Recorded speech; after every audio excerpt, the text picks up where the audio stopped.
tired, Nintendo. Every Nintendo Direct we get now is just a PowerPoint presentation of games looking worse than stuff that runs on my phone. When the Switch came out, it was pretty much top of the line for mobile gaming. Breath of the Wild looked fantastic and ran pretty okay. Super Mario Odyssey looked good and ran great, and Mario Kart is in that same boat. But that was 5 years ago, and Nintendo needs to get with the times. The Age of Calamity DLC for Breath of the Wild shouldn't look like this. This is unacceptable for any game. I didn't buy a Nintendo Switch to play Google Slides. If they release Breath of the Wild 2 on the current Switch, not a Pro model or next gen Switch, it is going to be a dumpster fire. I cannot see Breath of the Wild 2 getting anything past 20 frames a second in combat if the DLC for the current game looks like this. Like, come on. Good thing a certain system is coming out very soon that has a lot of functionality, including game emulation. In the last 5 years, I have witnessed this console's decline in performance. I love the games that work and the games that run smoothly. Smash Bros. And Mario Kart are always a good time on this system. And yeah, Breath of the Wild did have some performance hiccups every now and then in the base game, but that's pretty forgivable given the scope of the game and how good the game looks and the fact that it's running on a literal potato of a system. And the DLC for a game should give me a similar experience to the game, not worse. And then we have Monster Hunter Rise. I got into Monster Hunter on the PC with Monster Hunter World, and I love that game. It is so fun to play with friends. Customization is fantastic, and it runs and looks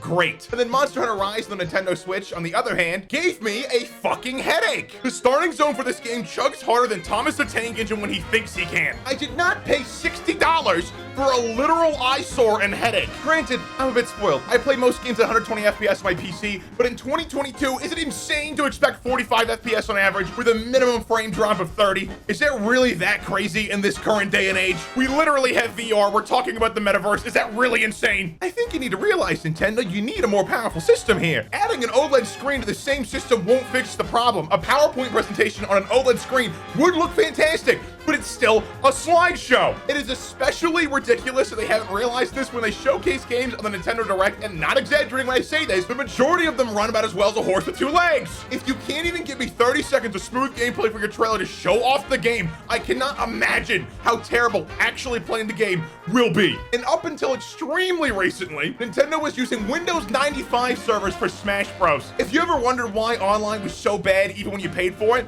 that's why. I love Nintendo games, especially since it's a huge chunk of my childhood. Literally, my first system ever was a DS Lite. But I can't help but feel like this company has gotten lazy or just downright negligent with their IPs. The lowest frame rate I should ever get on a game system like this is 24. And that's being extremely generous. And to all the Nintendo fanboys in the comments with your white shining armor, if you want to correct me or give me your hot take, you better fax me your opinion. If you want to defend this company so badly, you better play by the rules. And that's been the video. Thank you for watching. Click the end screens now to check out more of my videos. Like and subscribe if you're new, and have a good one.